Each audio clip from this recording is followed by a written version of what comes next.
Muita paz, povo de Deus. Em nome de Jesus, quero vos saudar. Meu nome já sabem, né? César Mazouz é o meu nome. Eu vou aqui darmos continuidade no estudo. A sequência que estamos a ler as cartas de Paulo, lemos o Éfeso, estamos aqui no livro de Filipenses, já começamos o capítulo 1. Hoje temos os versículos 12 a 26. Portanto, vou esclarecendo paulatinamente, já que esta é a fórmula mais simples para aprendermos, né? Porque isto é um estudo dessas cartas, aprendermos, tiramos o proveito. O tema que queremos explorar aqui é a contribuição da prisão de Paulo para o Evangelho. Como é que a prisão de Paulo contribuiu para o Evangelho? O número 12 diz, o versículo 12, é Filipenses, capítulo 1, versículo 12. Quero, irmãos, que saibais que as coisas que me aconteceram contribuíram para maior proveito do Evangelho. Portanto, essas coisas que Paulo está a referir aqui são as suas prisões. 13. De maneira que as minhas prisões, já está aqui no versículo 13 a mencionar, foram manifestas por toda a guarda pretoriana e por todos os demais lugares. Portanto, não é uma coisa ocultada, foi notória, foi vista, vivida também por todos. 14. E muitos dos irmãos no Senhor, tomando ânimo com as minhas prisões, ousam falar a palavra mais confiantemente, sem temor. O sofrimento de Paulo nas prisões levou a certos irmãos falar com convicção a palavra de Deus. Existem sofrimentos que os homens de Deus passam, missionários e homens que espalham o Evangelho pelo mundo inteiro, que nos confrontam, que nos assim, dão conforto, que nos fortalece para darmos continuidade à obra de Deus. Então, neste caso, os pioneiros, os líderes que passaram por dificuldade para plantar o reino de Deus, para pregar o Evangelho. Aqui temos o Paulo como um pregador do Evangelho que deu a sua vida toda para servir para o Evangelho. Existem alguns pregadores do Evangelho que só servem ao Evangelho, portanto, uma parte da sua vida continua no mundo. Estes não são o exemplo, eles não são exemplo, e esse tipo de sofrimento nunca contribuíram para o Evangelho. Diz o 14, e muitos irmãos no Senhor, tomando ânimo com as minhas prisões, ousam falar a palavra mais confiantemente, sem temor. Portanto, as prisões de Paulo estimulou muitos outros ministros, até nós hoje falamos as cartas de Paulo com confiança, porque ele foi fiel no sofrimento por causa do Evangelho. Então, no seu pioneirismo, Paulo foi fiel. Existem muitos pioneiros que não são fiéis no seu pioneirismo. As pessoas viveram de boladas, como diz a nossa linguagem cá, para o Evangelho. Isso não funciona, isso não deixa um testemunho claro. 15 diz, verdade é que também alguns pregam a Cristo por inveja e porfia, mas outros de boa mente. Existem dois grupos daqueles que pregam a Cristo, então Paulo prefere mencionar aqui aqueles que pregam de boa fé. De boa fé. O Evangelho é uma obra de Deus, concedida a nós através da morte de Cristo. Então, realmente, quando nós vamos ao Evangelho, pregamos a verdade de Cristo sem omitir, sem esperar lucros. Então, alguns deles são falsos, são mercenários, em vez de ser missionário. Eu já falei um pouco a diferença de missionário e mercenário. Missionários são aquelas pessoas que se converteram a Cristo e voluntariamente, pela vontade de Deus, pela vontade do próprio Espírito, vão testemunhar de Cristo sem esperarem lucros. O único lucro que eles esperam é ver aquelas almas convertidas e preparados para a glória. Agora, mercenários são pessoas que trabalham para o dinheiro. Eles são pagos para fazer, ou pagos para pregar o Evangelho, pagos para difundir o Evangelho. Esses são mercenários. Então, alguns pregam a boa fé, alguns pregam, portanto, por porfia, como estava a dizer Paulo. Número 16. Uns por amor, sabendo que foi posto para a defesa do Evangelho, na verdade é a condição de Paulo aqui. Por amor, sabendo que foi posto para defender a defesa do Evangelho. É apologista. Paulo fala do seu apologismo.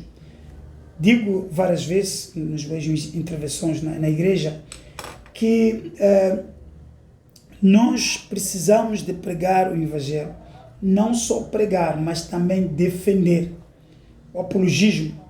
Se você vai pregar sem nenhuma defesa, quando o auditor inquirir, querer saber por que coisa é assim, tu não terás como responder. Então é preciso passar do pregador do Evangelho para apologista do Evangelho. Então é preciso conhecer a palavra de Deus, ler a palavra de Deus, conhecer a palavra de Deus e defender a palavra de Deus. Numa 17 diz, mas outros, na verdade, anunciam Cristo por contenção, não puramente, julgando acrescentar aflição às minhas prisões. Então, para este grupo que pregava Cristo não de livre espontânea vontade, com unção de Deus, mas simplesmente por lucros, aumentava o sofrimento de Paulo e de todo o bom crente, o bom servo de Deus. Qualquer pessoa que, ouvindo o Evangelho de Cristo, ou usa-se do Evangelho de Cristo para lucros ou para vanglória, aumenta a dor para aqueles que são fiéis ministros do Senhor, porque o ministério da palavra de Deus é pela graça recebemos e pela graça difundimos. Então, se aparece alguém fazer do Evangelho de Cristo escárnio, ou escarnecer o Evangelho de Cristo, procurar lucros, procurar fama, procurar vanglória, então esta pessoa maltrata o Evangelho, então acrescenta dor aos fiéis pioneiros, como Paulo, como os irmãos que são pioneiros também em todo lado. Eu também sou um dos pioneiros no ministério em que eu sirvo.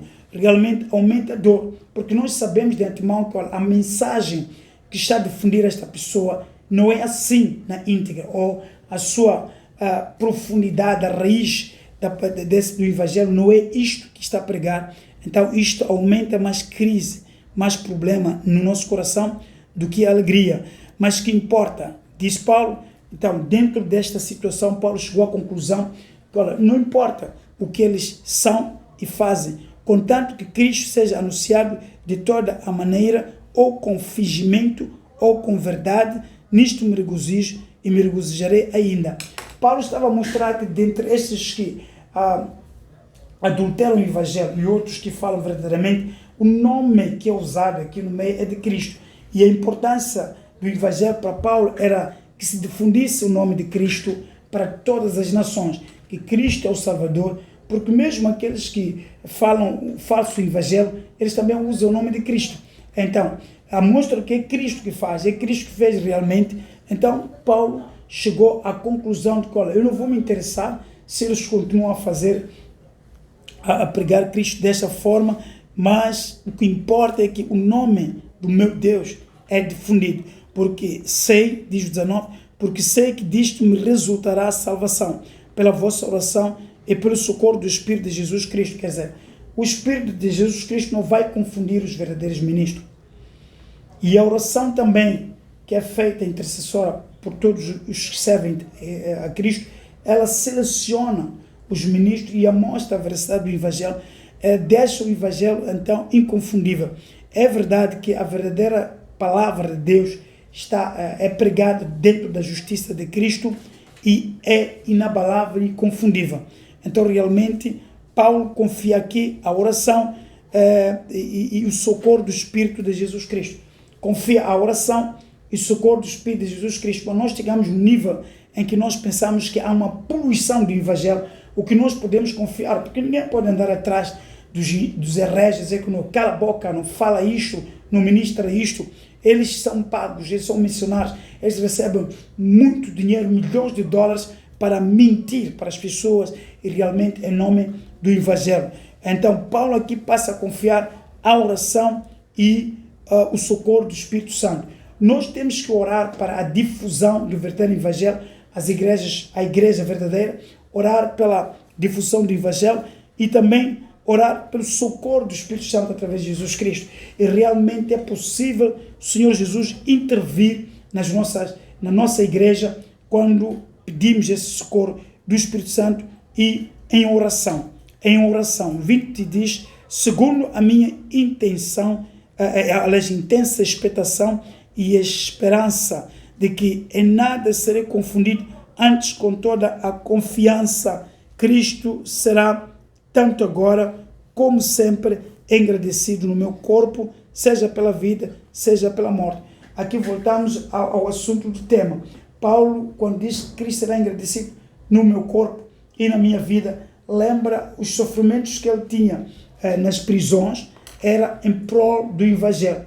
Eu tenho dito a muitas pessoas que se chamam pioneiro, ou querem se chamar pioneiro ou apóstolo, seja o que for, tenho visto essas pessoas andar tanto do luxo para luxo, não olhando para o Evangelho, mas simplesmente olhar para a sua pessoa, exaltando a sua pessoa.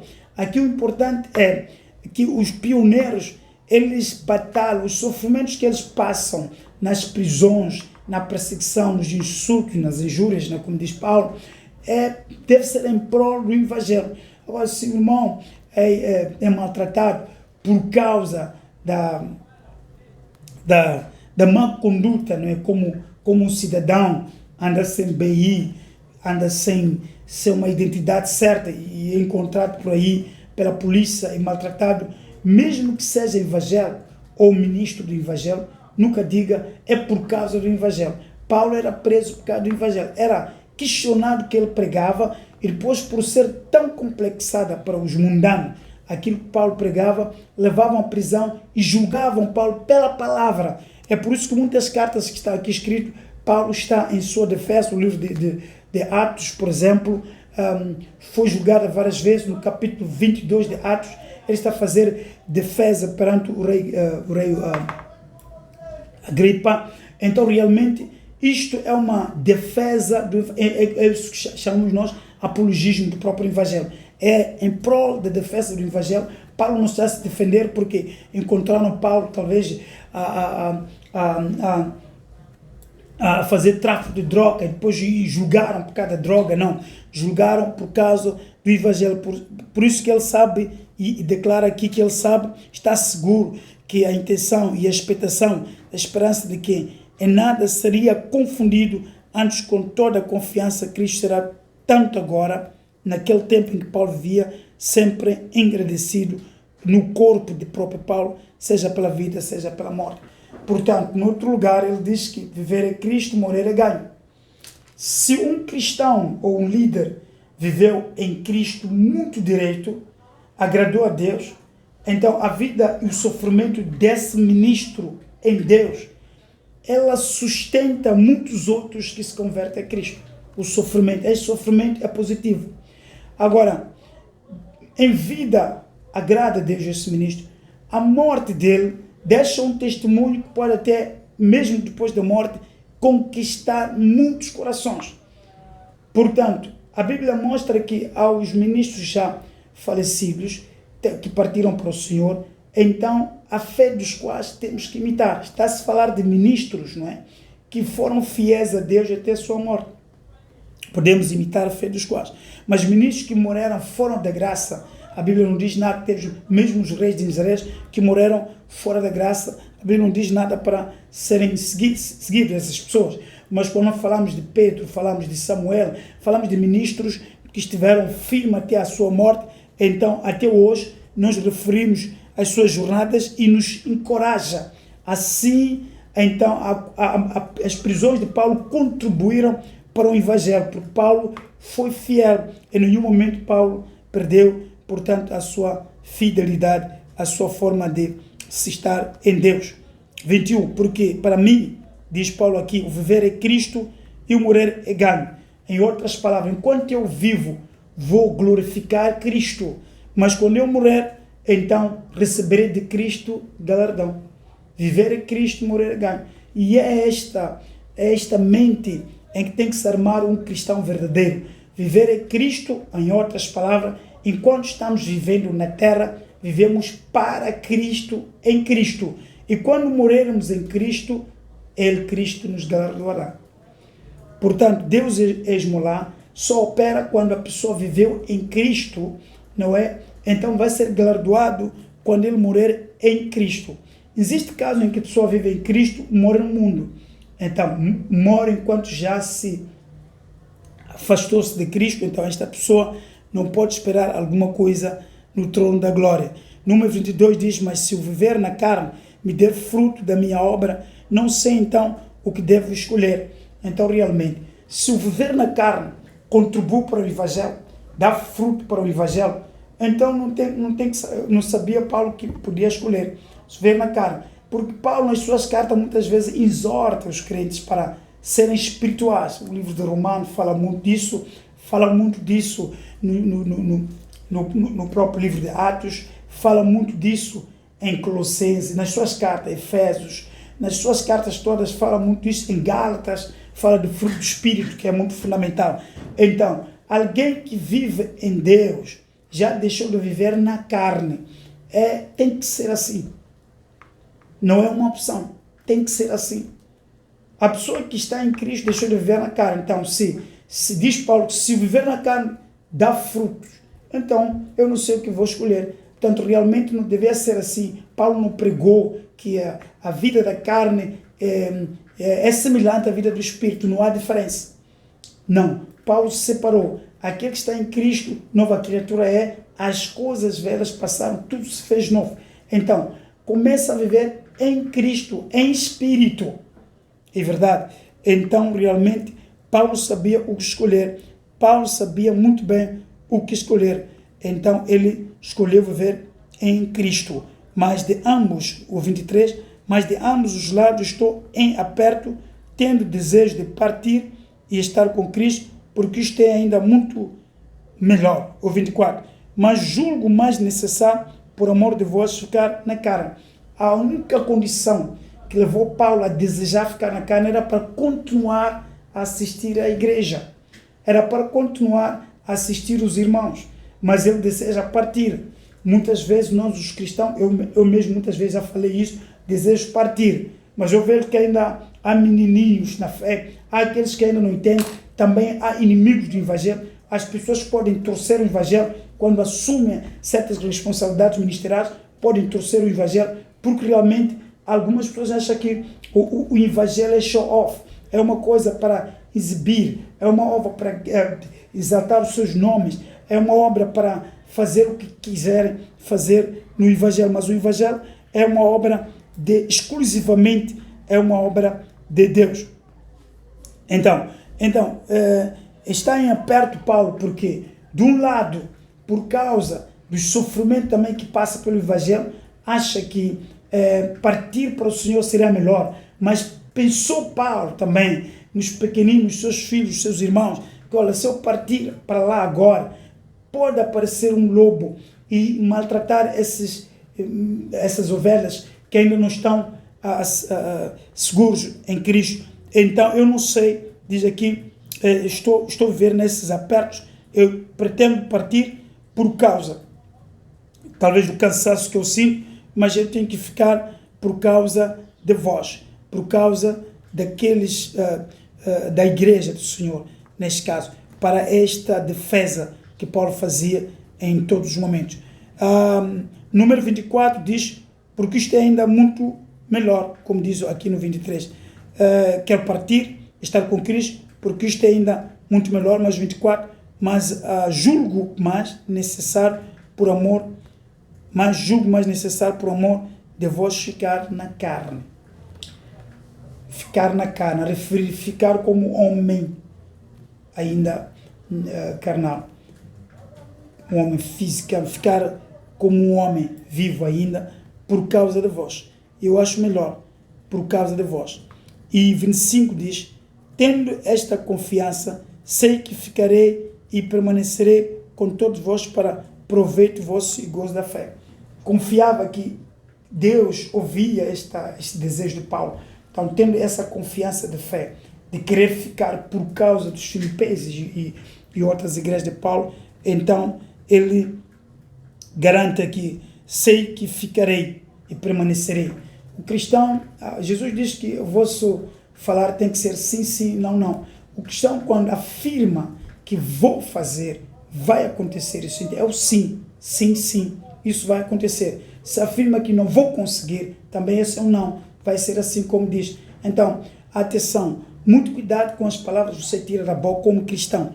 Então, se é um cristão fiel a Deus, o que falas na sua boca, isso cumpre-se, porque é a palavra de um fiel. Então, Paulo diz que tenha certeza, sei que ficarei e permanecer com todos vós para proveito vosso e gozo da fé. Isto é charisma. Paulo, como apóstolo, era carismático. Ele amava os irmãos. E esta é a coisa que também aprendeu de Jesus Cristo. E todos nós aprendemos de Jesus Cristo a amar o nosso próximo. Então, Paulo amava os seus irmãos.